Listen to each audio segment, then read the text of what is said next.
हाँ हाँ, तो दोस्तों मेरा नाम दर्शन आचार्य है और अब तक के लिए इतना ही परिचय मेरा ठीक होगा।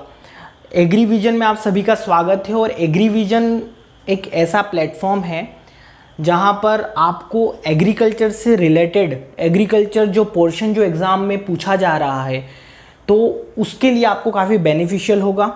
और डेफिनेटली आपको इस प्लेटफॉर्म से काफ़ी क्वेश्चंस, इस प्लेटफॉर्म से आप उस क्वेश्चंस को डील कर पाएंगे इजीली। तो मेरा उद्देश्य यही है कि एग्रीकल्चर पे आपकी इस तरीके से कमांड बनाना, जो एग्रीकल्चर से डर लगता है, कुछ टॉपिक से आपको डर लगता है, जो टॉपिक आपके आड़े आते हैं आपके सफलता में, उस पर बेहतरीन कमांड बनाएंगे। तो सबसे पहले हम ये जो चर्चाएं हैं ये काफ़ी लंबे समय तक अगले सेशंस में यहाँ चलती रहेगी पूरी जर्नी के साथ। तो पहले हम टॉपिक पे बात करते हैं। तो आज मैं एक जो टॉपिक लेके आया हूँ आपके लिए, एनिमल हस्बेंड्री का बहुत ही इम्पोर्टेंट टॉपिक है, एनिमल डिसीज़। एनिमल डिसीज़ की अगर बात करते हैं तो डिफरेंट एग्ज़ाम में यहाँ आपको बहुत सारे क्वेश्चंस देखने को मिलेंगे और जहाँ बच्चों को काफ़ी प्रॉब्लम्स आती है डिसीज़ को लेकर कि क्या पढ़ना है, किस लेवल तक पढ़ना है।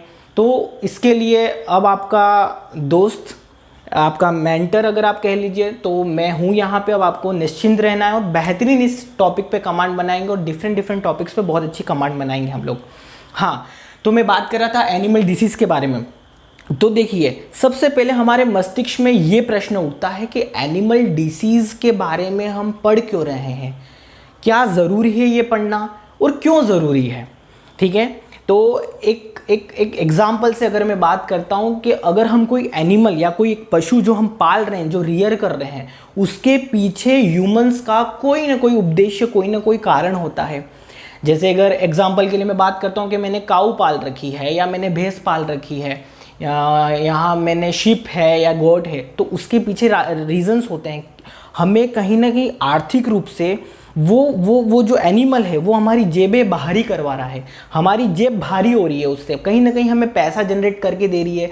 जब मैं बात करता हूँ काऊ की, तो हमें एनिमल, अगर मैं बात करता हूँ काऊ की, अगर चर्चा करता हूँ तो कहीं ना कहीं हम उससे दूध प्रोड्यूस कर रहे हैं। फिर शीप की बात करता हूँ तो वूल प्रोड्यूस कर रहे हैं, मिल्क प्रोड्यूस कर रहे हैं, मीट के पर्पज़ से यूज़ कर रहे हैं उसको।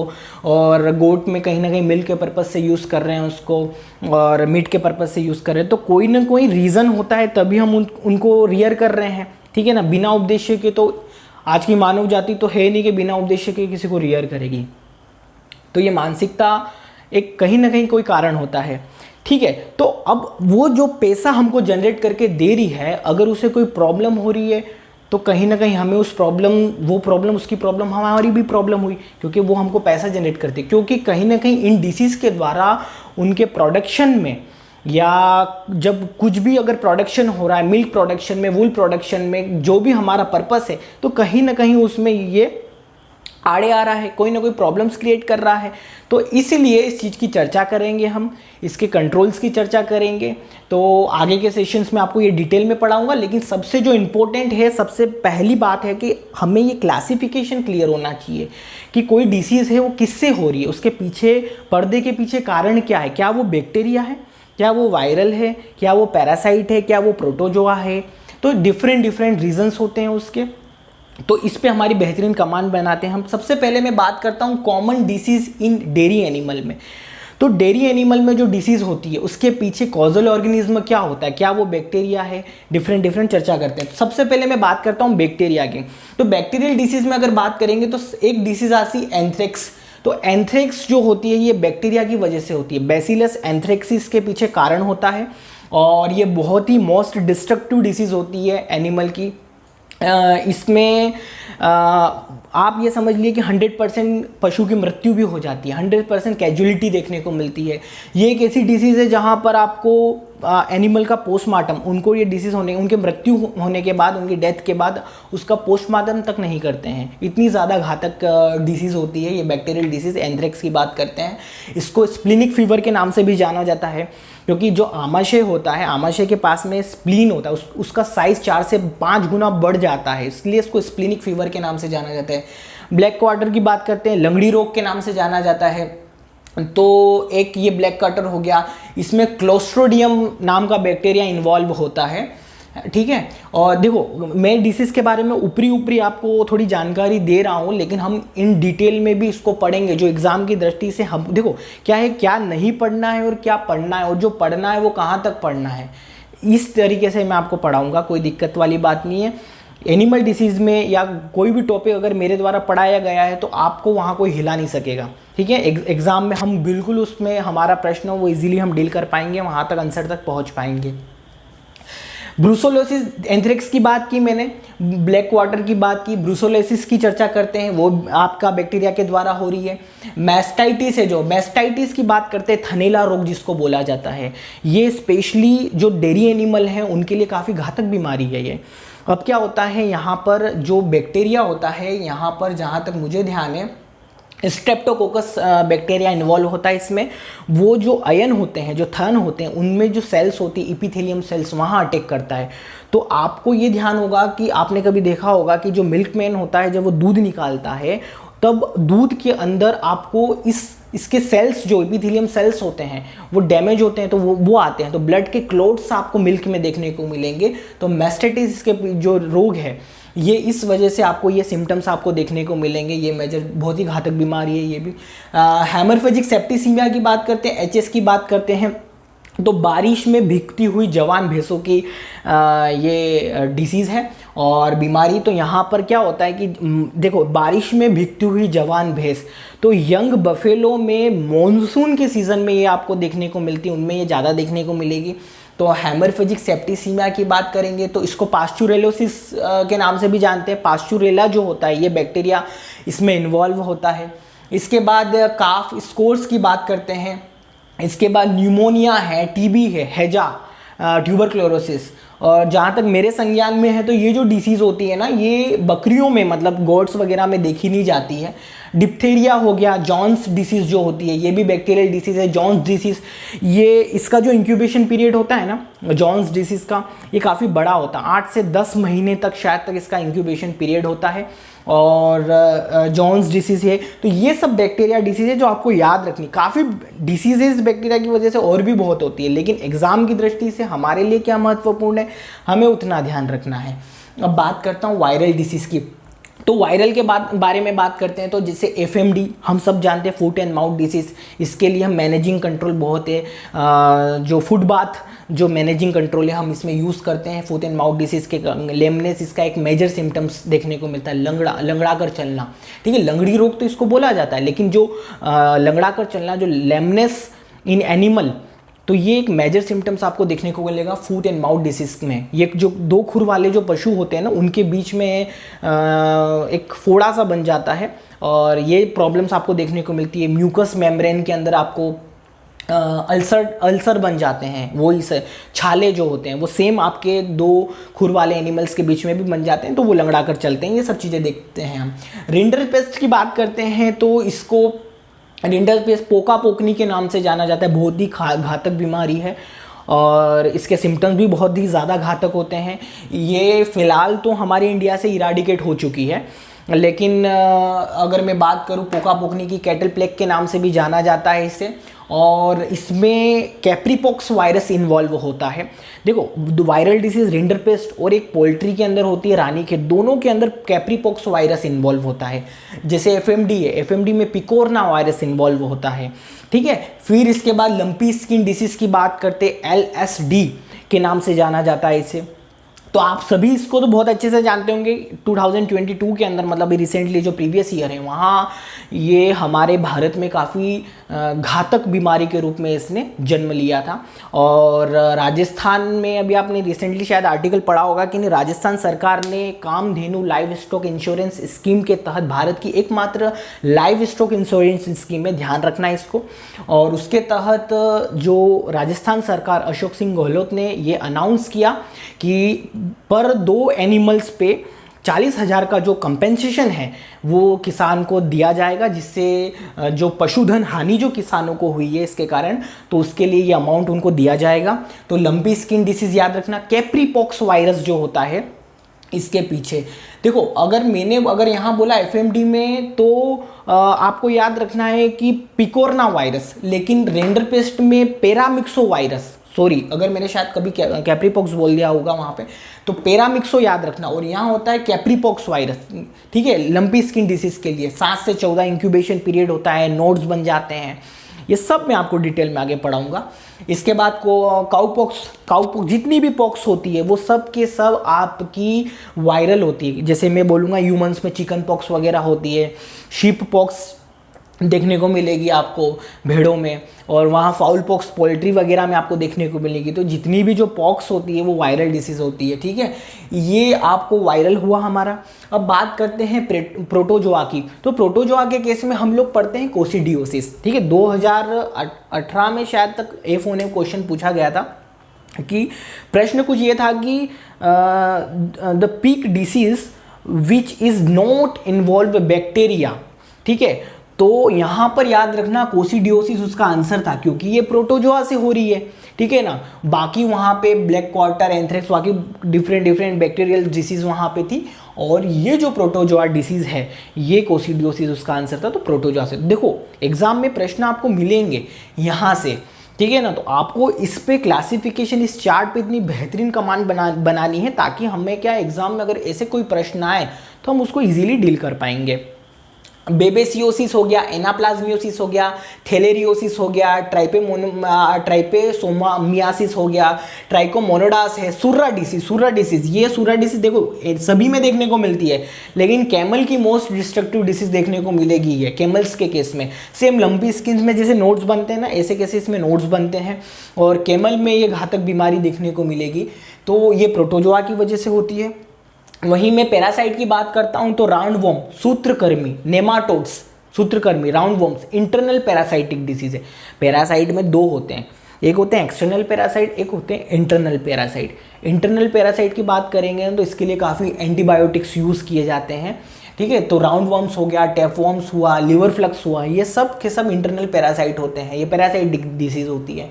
एक होती है मेटाबॉलिक या नॉन स्पेसिफिक डिसीज। इनके पीछे कोई कॉजल ऑर्गेनिज्म नहीं होता है, ये क्या होता है बॉडी की ही अबनॉर्मलिटी की वजह से, मेटाबॉलिक एक्टिविटी की वजह से, या फिर आपके कोई मिनरल्स की डिफिशियंसी हो जाएगी बॉडी के अंदर, तो उन वजह से ये डिसीज़ देखने को मिलती है। जैसे प्रोटीन या एनर्जी का लैक हो जाना। यहाँ पर विटामिन्स की बात करेंगे तो विटामिन बी कॉम्प्लेक्स, आई डिसीज़ वगैरह होती है, B2, B12 इन्वॉल्व होते हैं। विटामिन डी की वजह से रिकेट्स हो गया, ऑस्टियोमलेशिया। विटामिन ई की डिफिशियंसी से क्रेजी चिक हो जाता है पोल्ट्री के केस में, तो ये विटामिन की डिफिशियंसी से हो रहा है। वहीं कुछ मिनरल्स होते हैं कि कोई ऐसे खनिज तत्व जो हमारी बॉडी में कम होते हैं, एनिमल्स के केस में बात कर रहा हूँ, तो वहाँ कोई डिसीज़ देखने को मिलेगी। जैसे कैल्शियम की डिफिशियंसी से एक डिसीज़ पड़ी होगी मिल्क फीवर। मिल्क फीवर एक ऐसी एकमात्र डिसीज़ है जिसमें बॉडी का टेम्परेचर कम हो जाता है। अगर मैं सामान्य तौर पे बात करूँ तो जो पशु का जो बॉडी का टेम्परेचर हम लोगों ने पढ़ा होगा कि 101.2 टू 101.4, 101.8 अप्रॉक्सीमेट इतना बॉडी का टेम्परेचर 102 के आसपास देखने को मिलता है। लेकिन जब कोई भी ये डिसीजेस होती है ना, तो बुखार आने पर बॉडी का टेम्परेचर 104 से 107 डिग्री फ़ारेनहाइट के लगभग आपको देखने को मिलता है। लेकिन मिल्क फीवर एकमात्र ऐसी डिसीज़ है जिसमें बॉडी का टेम्परेचर घटता है, ठीक है, 98 डिग्री फ़ारेनहाइट, 99 डिग्री फ़ारेनहाइट तक पहुंच जाता है। 3-4 डिग्री फ़ारेनहाइट का अप्रॉक्सीमेट आपको वहाँ पर डिफरेंस देखने को मिलेगा। तो कैल्शियम की डिफिशियंसी से मिल्क फीवर होती है, और इसको हाइपोकैल्सीमिया के नाम से भी जाना जाता है। फॉस्फोरस पिक्का डिसीज़ पता है आपको, सेलेनियम की डिफिशियंसी से डांगला डिसीज़ वगैरह होती है। मैग्नीशियम की डिफिशियंसी से, मैग्नीज की डिफिशियंसी से पैराकाइरोसिस होती है, और सॉरी पैरासिस करके जो डिसीज़ होती है वो मैग्नीज की डिफिशियंसी से होती है, और जिंक की डिफिशियंसी से पैराकाइरोटिस करके डिसीज़ देखने को मिलती है। तो ये डिसीज़ आप चिंता मत करो, मैं आपको इन चीज़ों के बारे में भी डिटेल में आगे पढ़ा दूंगा। वैसे अगर मैं यहाँ पे चर्चा कर रहा हूँ तो ऊपरी थोड़ा सा ज्ञान आपको दे रहा हूँ। अब ब्लोट की बात करते हैं, या टेम्पिनी के नाम से जाना जाता है। जनरली क्या होता है, ये आपने बहुत ज़्यादा देखा होता है ओवरफीडिंग की वजह से। कहीं कहीं आपने ओवरफीडिंग की वजह से जब ज़्यादा खाना खा लेते हैं, मनुष्य में भी होता है ये चीज़ें, तो एसिडिटी हो जाती है, ठीक है, पेट में गैस बन जाती है। तो सेम इनके भी पेट में गैस बन जाती है, रूमिनेंट वगैरह में अगर जैसे चर्चा कर रहा हूँ तो गैस बन जाती है। तो गैस बन जाती है तो हम ट्रोकर और कैनोला वगैरह एक इंस्ट्रूमेंट होता है, उससे पिन आउट करते हैं, उसकी गैस को बाहर निकालते हैं। और कुछ एंटीबायोटिक्स भी यूज़ करते हैं वैसे, लेकिन वो मेजर आपका देखा गया होगा आपका।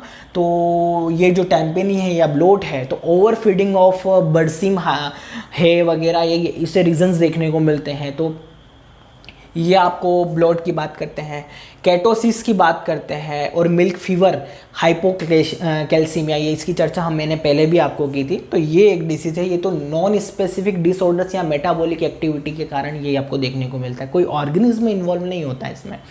तो इस तरीके से हमारी जो डेयरी एनिमल्स की डिसीज़ कंप्लीट होती है। अब आगे मैं बात करता हूँ पोल्ट्री की, कुछ डिसीज से बात करता हूँ। मुर्गियों के केस में अगर चर्चा करेंगे तो एक होती है आपकी पैरासाइट के कारण। तो पैरासाइट्स के कारण एक होता है एक्सटर्नल पैरासाइट, एक होता है इंटरनल पैरासाइट, जो मैंने आपको पहले चर्चा की थी। एक्सटर्नल पैरासाइट की बात करेंगे तो लाइज है, माइट है, टीक है, फ्लीज है, ये सब आपको बॉडी पे देखने को मिलेंगे। ठीक है, ये भी काफ़ी। पैरासाइट की बात करें, पैरासाइट परजीवी जो खुद के भोजन के लिए दूसरों पर निर्भर रहते हैं। ठीक है, तो ये हो गए। इंटरनल पैरासाइट क्या होते हैं? राउंड वॉर्म, सूत्रकृमि, नेमाटोड्स, पहले पढ़ा था हमने, नेमाटोड्स होते हैं। टेपवॉर्म्स हुआ, हेक्सामाइटियासिस जो होती है, ये सब इंटरनल पैरासाइट होते हैं। ठीक है, पोल्ट्री के केस में चर्चा कर रहे हैं अपन।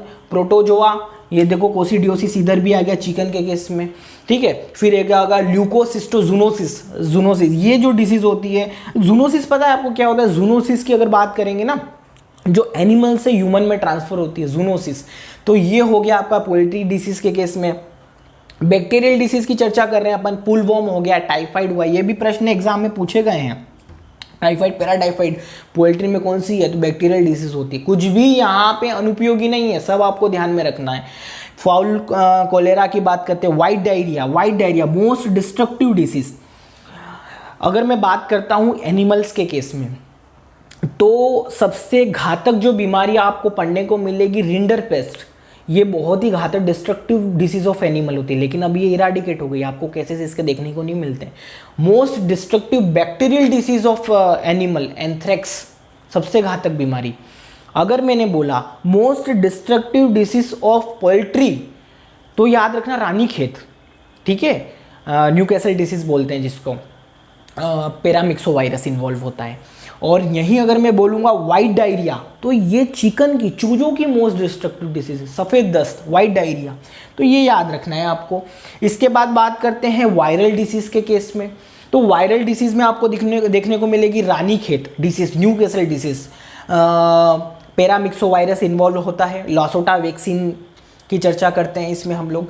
फिर इसके बाद मेरेक डिसीज़ की बात करते हैं, फाउल पॉक्स की बात करते हैं, एक इन्फेक्शियस ब्रोंकाइटिस देखने को मिलता है, और इन्फेक्शियस बुर्सिटिस करके देखने को मिलता है। ये जो है ना, इसको गम्बोरो डिसीज भी बोला जाता है, गम्बोरा डिसीज के नाम से भी जाना जाता है इसको।